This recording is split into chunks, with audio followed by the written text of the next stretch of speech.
Thank you. That's awesome. It's so cool to be on the receiving end of that. I wish you could see what I see. 400 of the most talented people in this emerging field. It really is amazing to have you all here. 48 states, 12 countries. We had 58 organizations that helped us put this together. It's a remarkable accomplishment, and to have you here is so humbling and makes me so happy.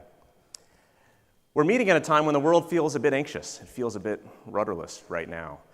And I sincerely believe that the people here in this room today have the ability to change the trajectory of human history. I think we have a chance, a real chance, to do it. So I want to answer 3 questions with you here today. These are prompt questions, but I'm going to put these questions out and I'll propose some answers, and then this becomes something that you can use back in your conversations later to think about some more. The first question is, why are we here? The second one is, what can we create together? And the third question is, how will we do that? So the why, the what, and the how. So why are we here? So each of you has had individual journeys. Some of you have made real personal sacrifices in the work that you do. It's very hard work. Some of you have made real sacrifices to be here. I understand that. Some of you have traveled very long distances. Some of you have taken time out of valuable other types of work to do this. But we all share certain things in common, despite our individual stories and differences. And I think that's what brings us here today. I think that's why we do this work. There's a deeply held belief amongst us that entrepreneurs and innovators, the people that make things, the makers, the doers, and the dreamers, are the ones that make the world better. I think we also have a very deeply held belief that the more we can empower those makers, doers, and dreamers, the more we can help them do their work better, the world will be even better.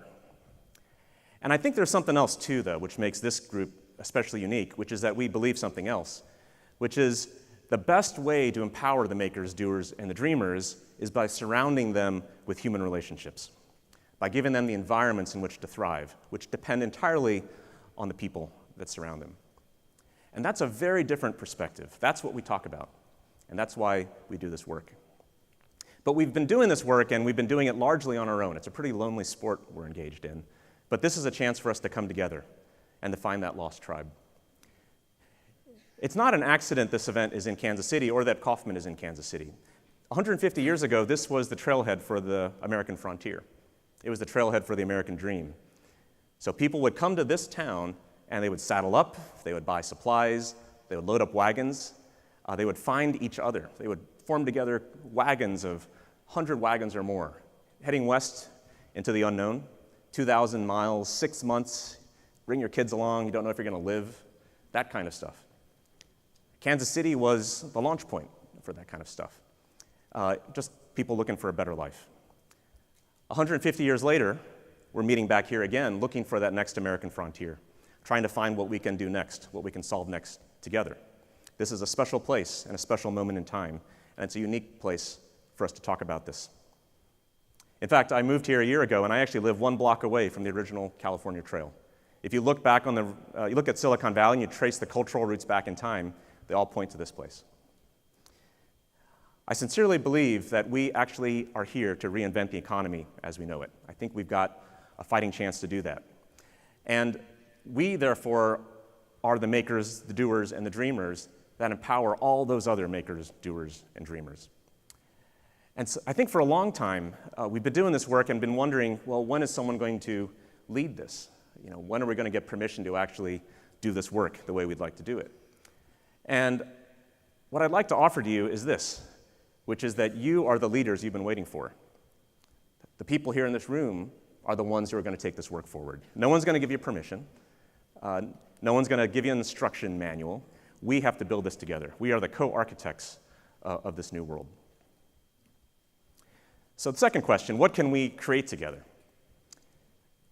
This event is the first event, a milestone for us in a very long journey. We're going to keep doing this event. And the big goal in starting this event was to build a community of practice. A lot of the work we do tends to be out there. It's kind of isolated. It's fragmented. We don't always find each other, and we're all in different silos. And within our silos, we tend to be the fringes of these silos. So to build this community of practice, to get people talking together, sharing ideas, starting to learn from one another. The other thing we need to do in this work is to start to codify the work itself. So to start to build a playbook. You'll see in the packets that you got for this conference, there's a playbook in there. It's a draft. In fact, we actually bought a stamping machine and stamped the word draft into each book on page 3, just so it made it clear that this is a co-authored work. And there's blank pages, there's an email address. We're missing lots of that. We need stories, we need case studies, we need examples, we need lessons and insights and models. And what we're going to do is to start to build that field of practice, to start to codify all the great work that's happening in the field. And so we need this to be a community effort.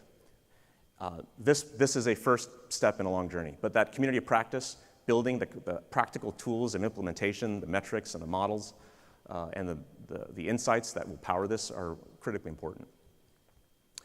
Another really important piece of what we can build together is to define and start to really flesh out what ecosystems are, the science behind them, the tools and the tactics behind how to build them.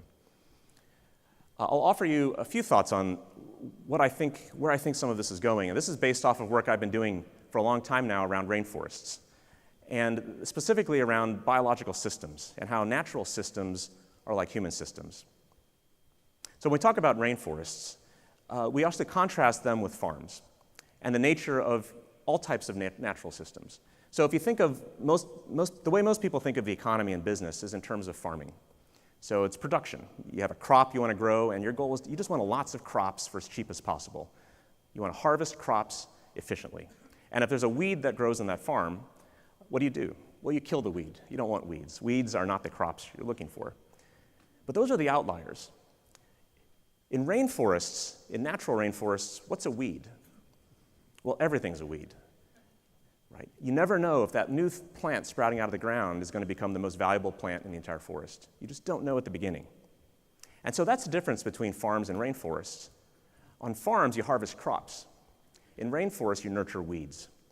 And those weeds are the entrepreneurs, they're the innovators, they're the makers and the doers and the dreamers. In the beginning, you just don't know.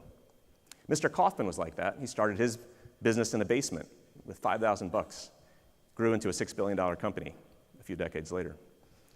You would not have recognized him as a venture-backable investor back then. It was just a weed. And so when we think of rainforests, it's a very different thing, because to build rainforests, to build environments that nurture the weeds, you don't just plant lots of trees, you have to build the environments. It's not the trees, it's the sunlight, it's the humidity, it's the moisture, it's the nutrients in the soil, it's the interactions of the flora and fauna. The whole system, the whole environment works together to nurture those weeds.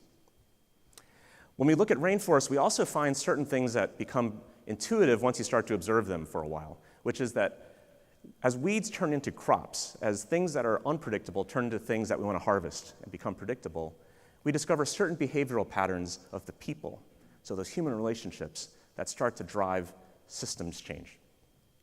And we find, I'll go through, there's 7 of these, and they're really interesting because I think you'll recognize all of them. 1, you break rules and dream. So you don't be bound by precedent. Anything that was historical doesn't necessarily foretell the future. You open doors and listen. You don't know where the next idea is going to come from. That smelly guy with a hoodie could be the next billionaire. You just don't know. Trust and be trusted. You give trust first before ever expecting it in return, because what that does is it accelerates the speed at which trust happens, at which things get done. Seek fairness, not advantage. Don't always try to win. In fact, in entrepreneurial environments, you win by not trying to win, which is really interesting because it's not intuitive at all. Number 5, experiment and iterate together. You try things out. It's not going to be perfect. You just keep on trying and making it better over time. 6, you err, fail, and persist. Make mistakes. It's okay to fail. What matters is how you pick yourself up, dust yourself off, and get right back to work. And 7, pay it forward. You give back. When you give back freely, what it does is it turns favor giving into currency that flows like liquid throughout an entire system. So these are patterns of behavior. I spent almost a decade in Silicon Valley before moving here, and you see these things happening everywhere, these types of behaviors throughout the whole system. Now, if you want to reduce these behaviors into the underlying values themselves, you can find these values too. Openness, diversity, serendipity, fairness, experimentation, play, and giving. Those are the same behaviors, but now in like single values. What's really interesting too, and I won't go too long into this, is just there are actually opposite values in farming for building productive systems. And you recognize a lot of these as well. Excellence, loyalty, dependability, success, quality, precision, and reciprocity. They're actually opposites. They pair up. But today, the world is missing the left. We're not honoring and cherishing that process of creation and invention, which springs out of those values in rainforests. And that's what we're going to try to focus on. And that's what we want to live here in this conference. That's what we want to live in the work that we do. So the third question I wanted to tackle, how will we do this work? So we've got a lot of ambition of what we can do. We've got a vision of what we can do, but we've got to start building it. First thing we're going to do, here at this conference, we're going to build an ecosystem in real time. So if we claim that we can transform our communities, our cities, or even countries, we should be able to do it in a single room. So that's what we're going to do. We're going to build an ecosystem in real time. And what that means is you have to be here. You have to be present for this, because we're going to try to create in a group of strangers what we hope to create in the world outside. And so by example, all the people that have contributed to this incredible conference have really built and facilitated an environment that's going to cause this ecosystem to flourish within this room. The other part of how we're going to do that is what happens after this conference. And I'm going to just give you a hint of where we want to take this.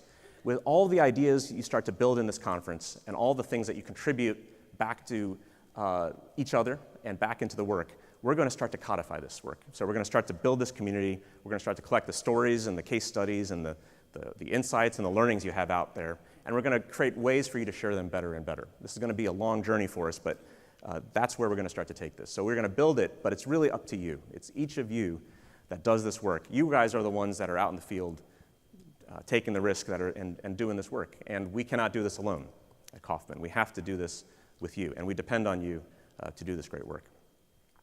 And the final piece of how we will do that is that, and I mentioned this last night, but I'll say it again, is bring your best self to the work. This is hard work. It's very hard, but you can't fake it. That is, if you're working with entrepreneurs, the people that are out there making and doing and dreaming stuff, you have to be that way yourself. Otherwise, it's inauthentic. So bring your most authentic self, your most generous self, your most creative self, your most passionate self to this work, both here at the conference and back out into the world when you leave, because that's so critical to the success of what we do. And I'll just leave with a final thought, which is an interesting observation I've made over the many years of doing this work, and I think you would understand it too, which is after you've been doing this work for a while, you start to realize that things are actually the opposite of what they seemed before, or what the rest of the world thinks. And so a lot of things that people take for granted actually don't make sense in our world. For one, you discover that altruism is actually more efficient than selfishness when it comes to entrepreneurs and innovators and makers and doers and dreamers. You also find that handshakes are actually more durable than contracts.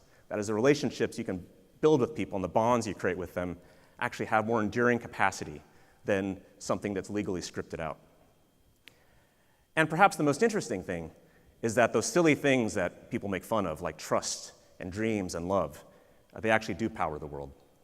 I want to thank you for being here. Thank you for being part of this. Thank you for bringing your true, authentic self to this work. I know we can reinvent the economy. I know we can do this work here. I know we can start, and I'm excited to be part of it with you. Thank you very much. Thank you, Victor. Wonderful job.